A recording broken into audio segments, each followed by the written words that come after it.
Well, just your normal USC Notre Dame football game, I guess, huh? Outstanding football game, exciting, great atmosphere here tonight.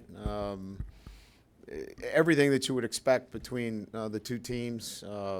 If you like offensive football, certainly had that tonight.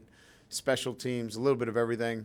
But in the end, really proud of the way our football team persevered and found a way to make a couple of plays in the second half. I think some of the things that stand out in particular, in the second half, I'd say the second quarter, being up, 2 scores and then USC rallying back. I really liked our temperament as a football team. They didn't show any kind of crack at all. They were confident. They believed that they were going to win. And even when we got down in the second half, fighting back and eventually, going up by 10 points, I thought that was, for me, I just never sensed that our football team didn't believe that they were going to win today. So I thought that those were big things for me to see from our team today. They turned some question marks into exclamation points relative to their mental toughness today. Big plays that stood out. That's one of our nutritionists. We're going to introduce the entire staff to you this year, somehow. There's a running joke. What they do, the new people on staff, they direct them to come out this door. And it's a big yuck. It seems to be continuously working. Two things that stood out. I thought Kavari Russell's interception was a big play. Earlier, he got beat by Juju. He didn't play the ball in the air. And I went to him, I said, listen, you're in great position. You're in phase. You got to play the ball in the air. I thought he played the ball in the air on that play. I thought that interception was a big play for us, a momentum swing. And then I think the 2 90-yard drives were big plays for us. So those things kind of stood out. And then, of course, making a couple of plays late defensively. So let's get to some questions.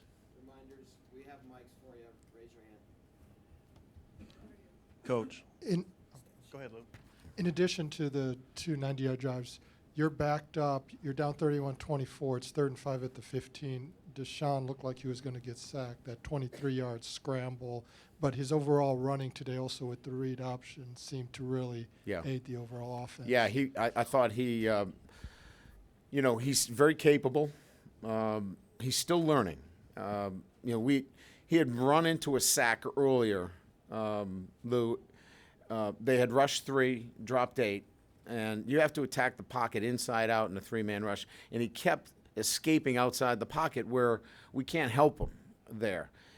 And that time he attacked the pocket inside out and had some running room. And I thought that's the one thing with Kaiser that I really like is that you tell him one time and he gets it. And he's going to come back the next time and he's not going to make the same mistake twice. And then last week, Navy struggled in the first half defensively, limited them to 3 points. This week, USC just 7 points in the second half. Anything specific that you were able to do in the second half that led to that? We missed. Look, that is as talented, those 2 kids that had the big plays, Brown, Juju, Dory Jackson. If you miss a tackle, those kids are gone. They make you pay dearly. And we missed some tackles. I mean, we had them in our sights a couple of times. Now, I think the screen to Dory was well executed. They caught us in a blitz. We kind of tipped it, gave it away. They checked it from the sidelines. I thought it was well executed on their part. But the other 2 plays, we're in a position. Isaac Rochelle's got the back wrapped up in the backfield, and we missed the tackle. So missed a couple of tackles, and they're extremely talented, and they make you pay if you don't take them down. Coach, you've talked since you've been here about how important special teams is, third phase of the game. You were able to – it looked like you guys were a lot more aggressive tonight, attacking the punt with the returns, the fake. What was it you saw that made you think you could go after him? And then also how important was it for you guys to be able to generate some big plays from the special teams tonight? I think we feel like we've got some guys that are really skilled. Equinemius St. Brown on that team is long and athletic, and we just felt like this week was a week that we wanted to be aggressive when we got the opportunity. We've shown some coverages more than we have attacking the punt, and we felt like this was a week that we wanted to do it. We got the right circumstances and situations for it where they were backed up. And I just think we've got good players on that team, and we wanted to let them go. I think that CJ did a great job on kickoff returns, gave us really good field position. And then, obviously the big downing of the punt, where we went pooch punt, we were able to down it on the 1 yard line and really change field position. So we made some good plays. They're a very difficult team, obviously, with their skilled return men. And then, Justin Yoon has been money for us. He's been so consistent. Early in the game, they went down, scored right off the bat. You were able to answer.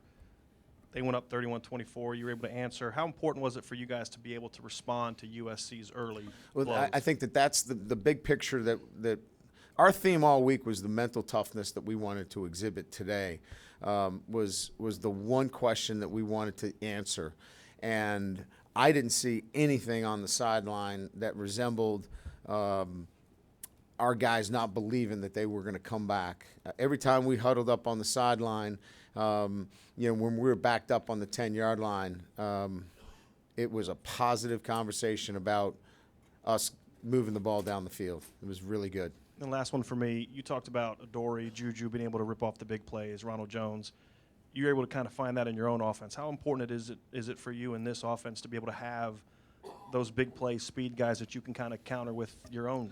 Well, obviously we're starting to see when you have the ability, when you have a back like C.J. Procise, now you have to put another guy down to defend against the run. You're going to get one-on-one coverage with Will Fuller, and in my estimation, there's nobody that can cover him in the country one-on-one. And that's the balance now that we have within this offensive structure that, at times we haven't had. So we're very difficult to defend because of that. Brian, over here. Your secondary allowed 440 yards, but I think 150 of those probably came on 2 plays, and then they made 2 big plays at the end. Can you just assess the secondary and how they played overall today? We want to be better each and every week, but I think, when you look at it, we are who we are. We played both Max and Matthias. I thought Shu is playing well at one safety position. I think Kavari is coming on. Is playing the ball better. He's playing more aggressive. I thought he had a great week of practice this week. Cole gets a little nosy. We got to keep him disciplined. He wants to do a little too much. And so we are who we are. We just got to keep working with them. They're our kids. They're our players. Todd's coaching them every single day, and we're just going to keep working with them to get them better each and every week. And you put Max in, I think, in the second or third quarter for Matthias. Can you talk about that decision and then how he played today? Yeah, we're going to play them all. They're all good players. They're all. I don't think there's one guy that separates themselves and to take that over. The backups for the 2 corners are young guys, and then you got some veterans at that position with Matthias. So we feel like we want to get them all in the game. And then last one, do you have an update on Alex Bars? I don't have one right now. I didn't get a chance to see him. It was an ankle, and I did not get a follow-up with Rob Hunt. Brian, to your right over here. Yep. In answering the mental toughness question, how important can that be to the team going into the month of November and the final 5 games? Oh, I think for me, it was, now we have to take that and be road warriors. That's the next question. We had to beat Virginia late on the road, and we lost to Clemson. That's yet to be determined about how we're playing on the road. So that's the next challenge for this football team, and you've got to be mentally tough to handle the crowd. You've got to be mentally tough to be disciplined, to go on the road and beat somebody, and that's the next thing that we need to continue to cultivate and develop with this group. And with Will, just kind of getting back to the playmaker, that he was today there, the 2 pass interference calls back to back that he was able to beat Jackson and kind of force those 2-1s. Just what did that do for the overall flow of the offense after Kaiser's run? Well, certainly you're trying to get them off you a little bit because we want to run the football, and I think both of those were, messages that you need to probably double zone and give us an opportunity, which it did, to run the football a little bit more effectively. Brian, up front, you mentioned the mental toughness sort of in that when the offense slipped out of gear, but at the same time your staff had to find some new buttons to push. Where did you go? Where did you feel like the offense could get a flow back after really sort of stalling out? Well, we went back to trying to find a way to run the football, and C.J. Prosise provided some tough running for us. Because you don't want to throw it back on Deshaun Kaiser. It's not, and my feeling is this is not about throwing it on his shoulders. It's CJ, it's Chris Brown, it's Corey Robinson, it's Torrey Hunter. It's that cast, and it's that offensive line. So it's going back to those cards, if you will, and making sure that we use those assets instead of just dropping back and whipping it all over the place and say, hey, Deshaun, win us the football game. We had 2 3rd-and-2 situations where, he didn't complete a couple of passes. I said, that's enough. We're not going to put him in this situation where he's got to pick up all these 3rd-down situations. We've got to be able to do something and call on some of these other playmakers that we have. Deshaun's a developmental guy right now. Yeah. Do you think USC did some things to make him not trust what he was seeing, hold on to the ball?